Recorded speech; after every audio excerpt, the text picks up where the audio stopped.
Эфир Абхазского телевидения продолжается. Вы смотрите информационный выпуск Камши-Кушара. Здравствуйте. Сегодня в выпуске. Абхазия нарастила экспорт мандаринов. Объемы поставок в Россию превысили 2000 тонн. Школьники Абхазии отправились в Сириус на научно-технический фестиваль «На волне знаний».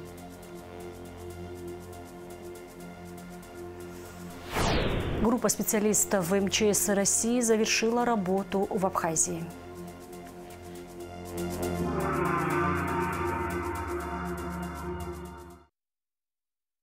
Абхазия с начала мандаринового сезона экспортировала в Россию 1500 тонн цитрусовых, что превышает показатель аналогичного периода прошлого года в 2 раза. Наращивается ввоз и других фруктов: фейхоа 500 тонн, хурмы 77 тонн, а также орехов 54 тонны. В целом с начала сезона в Россию введено более 2000 тонн плодоовощной продукции. Совсем скоро в Абхазии начнется сбор цитрусовых, и уже есть прогнозы. В этом году ожидается урожай в 35 тысяч тонн. На российско-абхазской границе мандариновый сезон уже начался. На сегодняшний день экспортировано 1500 тонн цитрусовых, что превышает показатель аналогичного периода прошлого года в 2 раза. То, что мы по сравнению с прошлым годом и позапрошлым годом в этом году на 500-600 тонн больше уже провезли границу, это результат того, что все-таки наши крестьяне больше стараются приобретать саженцы раннеспелых сортов. Ну, они практически легче собирать, они небольшого роста, и потом они дают урожай более на месяц, на дней 20-25 раньше, когда цена лучше. И поэтому вот мы в программу включаем эти виды именно этих сортов, потому как востребованы нашими крестьянами. Я думаю, что за 4 года результат вот и нашей поддержки, и самих крестьян, что сами тоже приобретают более ранние сорта. Вот результат того, что намного больше, чем в прошлом, позапрошлом году, и эта тенденция будет увеличиваться.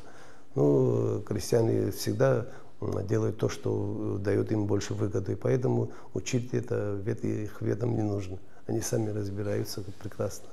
В Ачамчирском районе в этом году ожидается в 2 раза меньше мандаринов, чем в прошлом году.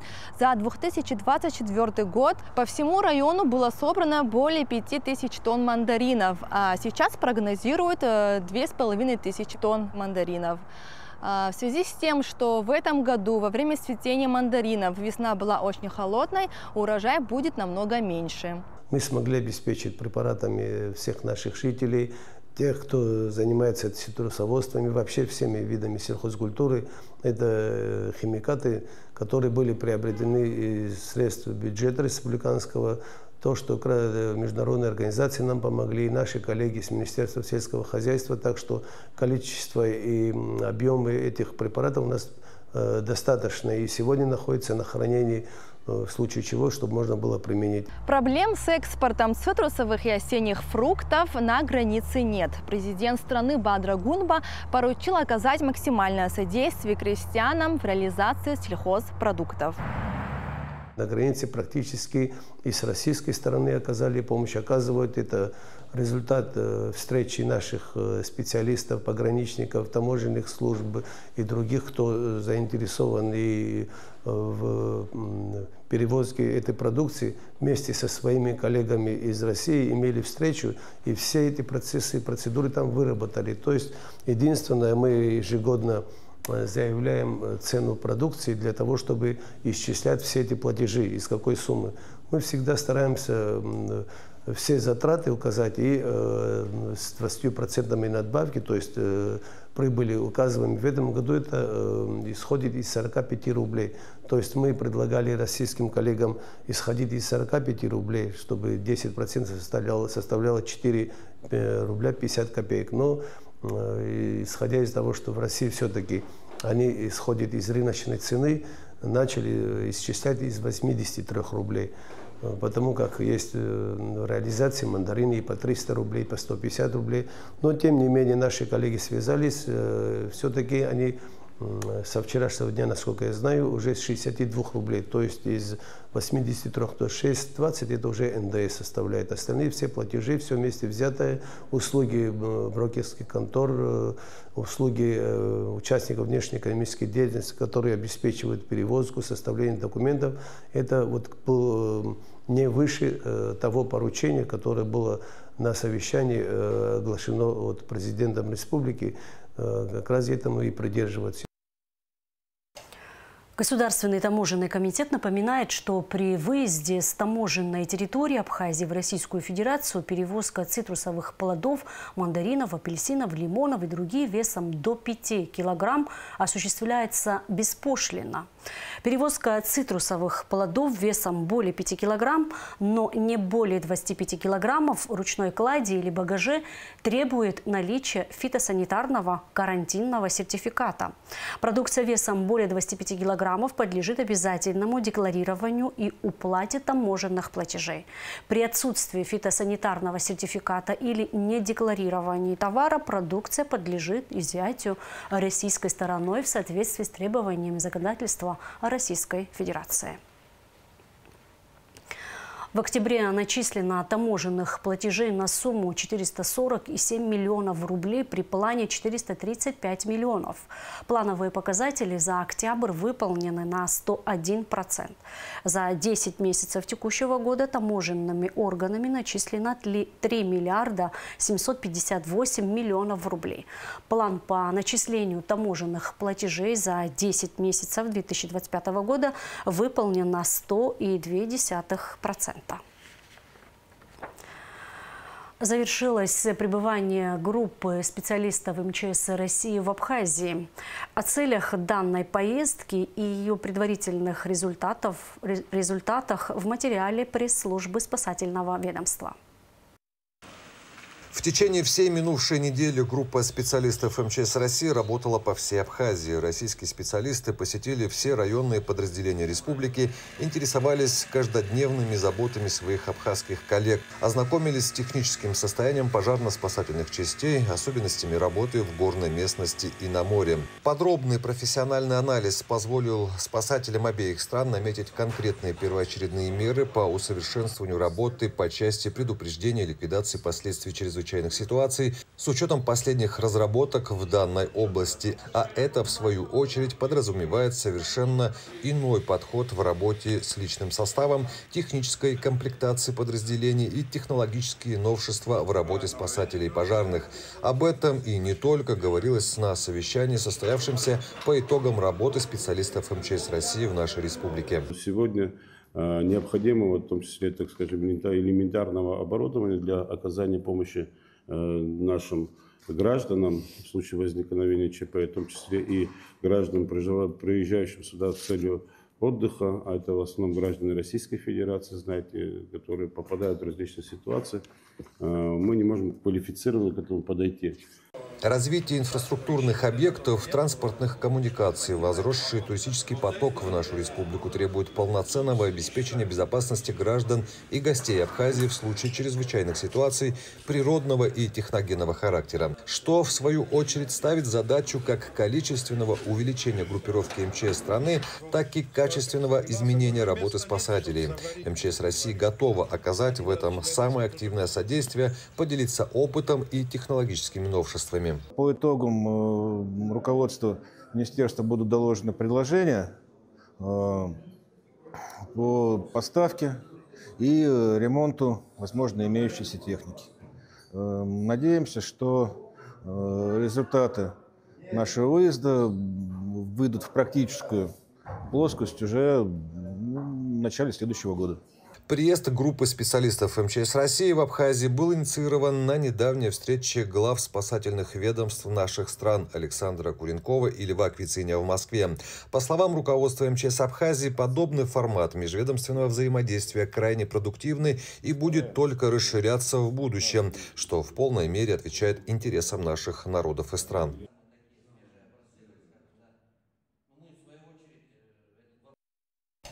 Губернатор Санкт-Петербурга Александр Беглов встретился со школьниками, студентами многоотраслевого колледжа из Абхазии. По приглашению Александра Беглова 42 школьника и 8 студентов многоотраслевого колледжа с 25 октября отдыхают в лагере «Заря». Для них организована специальная программа, запланированные оздоровительные, культурно-познавательные мероприятия с активным отдыхом. Знакомство с Петербургом включает обзорные экскурсии по городу, посещение Центрального музея железнодорожного транспорта России, мультимедийного исторического парка «Россия. Моя история». Для студентов колледжа разработана программа по их подготовке к участию в финале чемпионата профессионального мастерства «Профессионалы». Мы постарались, чтобы ваш визит в Петербург стал по-настоящему незабываемым, подарил новые знания и яркие открытия, полезное знакомство и теплые воспоминания, сказал Александр Беглов. Педагоги, учащиеся, поблагодарили губернатора за теплый прием, обширную и насыщенную программу и возможность познакомиться с Петербургом. Говорить о Санкт-Петербурге, о России, об Абхазии, то, вы знаете, мы большие друзья, подписали с президентом соответствующее соглашение о взаимодействии между городом и республикой. Много есть соответствующих планов, но самое главное – это вы, наше будущее, наши наследники. Поэтому я хотел вам пожелать здесь успехов, удачи. Ну и еще один очень момент. Абхазцы и жители Абхазии – народ очень сильный, гордый, мужественный.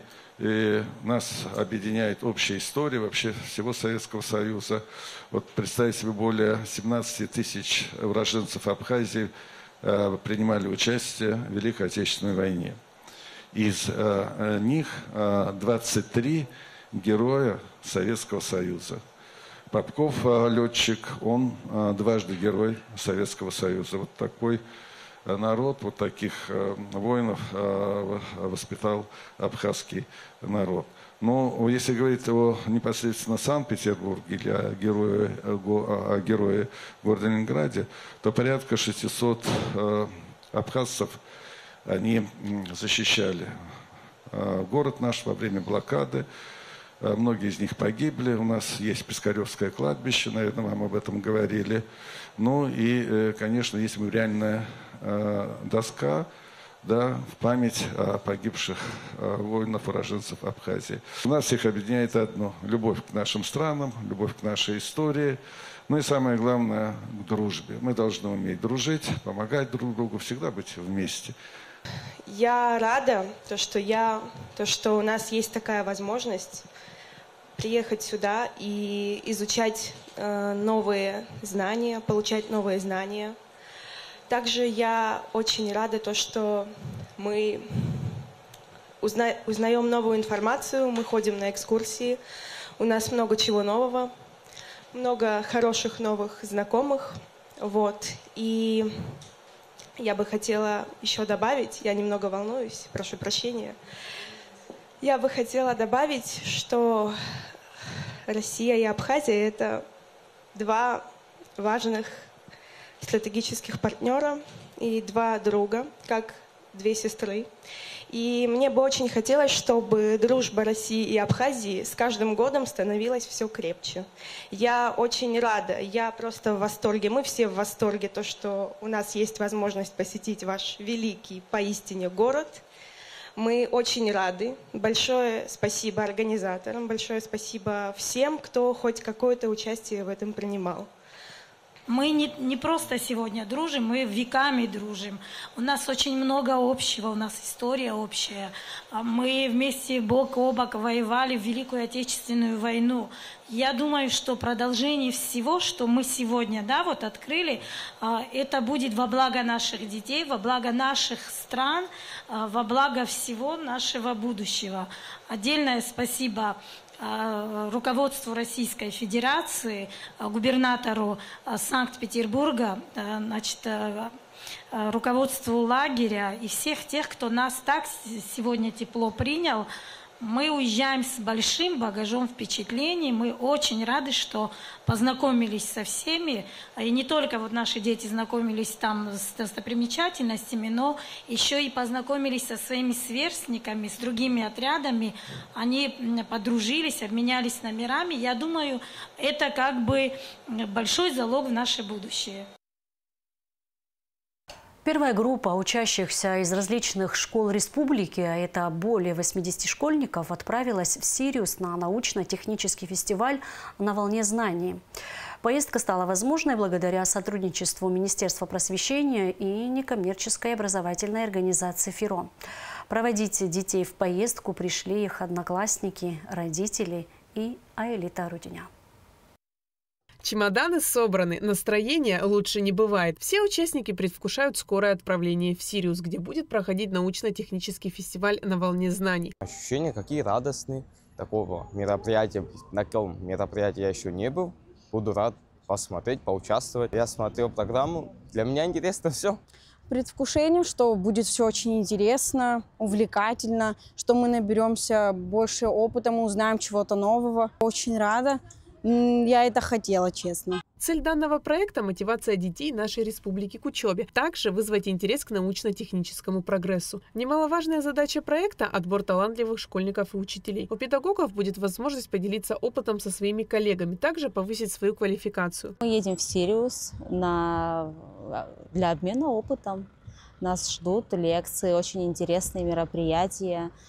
Будут проводиться мастер-классы, к которым мы готовы. Это необходимо для наших деток, потому что есть моменты, которые все-таки пока еще в нашей школе не распространены, там, именно, касается именно тематики.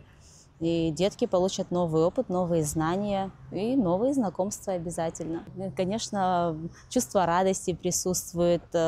Наши детки выезжают, это очень здорово, такое не постоянно происходило. Конечно, есть некий трепет. Как сопровождающая чувствую очень серьезную ответственность. Участие в научно-техническом фестивале «На волне знаний» принимают школьники с 6 по 8 классы включительно. У участников фестиваля будет возможность посетить различные мастер-классы, интерактивные сессии. Старались представить практически все регионы республики, а также 10 преподавателей, это учителя химии, биологии, математики и физики. Отбор проходил по школам нашей республики. Это были лучшие из лучших детей, которые показали максимально хорошие результаты по таким предметам, как биология, химия, математика и физика. Подготовка шла практически месяц, ожидания большие, и я думаю, что наши дети получат массу новых впечатлений, не говоря уже о знаниях. Фирон – это организация, которая сотрудничает с нами уже не первый год. Они и снабжали наши школы и наши классы техническим оборудованием. И так что я думаю, что это первая поездка, которая будет не последней, и сотрудничество будет продолжено в дальнейшем также. Организатором мероприятия выступает автономная некоммерческая организация «Фирон» в рамках проекта школьной лаборатории «Абхазия». Мероприятие проходит 3 и 4 ноября в Сириусе. Аэлита Арутюнян, Рамукамке, Абхазское телевидение. У жителя города Сухум изъято незаконно хранимое оружие и наркотическое средство. Возбуждено уголовное дело. Подробности в материале пресс-службы МВД. Сотрудниками УРМВД совместно с уголовным розыском Гулырыбского районного отдела внутренних дел реализована оперативная информация, в результате чего задержали жителя города Сухум 2000 года рождения Цвижба Стамура Гавриловича. В ходе личного досмотра, у которого обнаружен и изъят пистолет системы Макарова с боеприпасами к нему. Данный пистолет, согласно справке экспертов, является переделанным из охолощенного пистолета модели ПМСХ в боевой, технически исправен и пригоден для производства выстрелов, а патроны являются боевыми. Также обнаружен и изъят фольгированный сверток с наркотическим средством марихуана внутри. Расследование в рамках уголовного дела возбужденного в отношении гражданина Цвижба по части 1 статьи 223 и части 1 статьи 217 Уголовного кодекса Республики проводит группа дознания Гулырыбского РОВД. На время предварительного расследования подозреваемый ограничен подпиской о невыезде и надлежащем поведении. Стартовал фестиваль команды Абхазии «Маршруты здоровья», направленные на развитие спортивного и туристического кластера в Абхазии. Кластер объединит проекты участников конкурса «Гостеприимная Абхазия», ориентированные на развитие спортивного, приключенческого, этно-гастро и агротуризма. Маршруты и точки притяжения связаны единой логистической сетью и объединены общей идеей нардского эпоса и легенд об Абраскиле. Сегодня мы находимся в селе Моква, проводим организационные работы по проведению масштабного фестиваля открытия туристического кластера «Маршруты здоровья» в восточной части Абхазии. География маршрута здоровья – это село Моква, Чилоу, Тхина, Отап, Арасадзыр, Акваския, Баслаху. Фестиваль проводится по тестовому открытию 6 числа. Далее мы запланировали все основные организационные вопросы этого маршрута на 26 год. В мае уже полноценно этот кластер начнет свою работу. Команда Рицинского реликтового национального парка в 3-й раз стала победителем чемпионата Абхазии по конному спорту. Спортсмены набрали 290 очков и уверенно заняли 1-е место. 2-е место разделили команды из Гудаута и Гагры. У обеих по 253 очка. Чемпионат проходил 1-2 ноября. В соревнованиях участвовали Рицинский реликтовый национальный парк, Гудаута, Гагра и Арасацех. Концерт «Хиты 20 века» от джаза до эстрады вокалистки Саши Морозовой и гитариста Гасана Багирова пройдет в Сухуми 5 ноября. Концерт пройдет в Абхазской государственной филармонии, начало в 19 часов. На сцену также выйдут абхазские артисты Рамина Заде и Мадина Кварацхелия, музыканты Денис Хагба, Тамара Шанава и Гарик Качабащан. А сейчас расскажем о погоде в ближайшие сутки. По сообщению Гидромедцентра, во вторник, 4 ноября, в Абхазии ожидается переменная облачность без осадков. Температура воздуха ночью плюс 7-12, днем плюс 16-21. Температура морской воды плюс 17 градусов.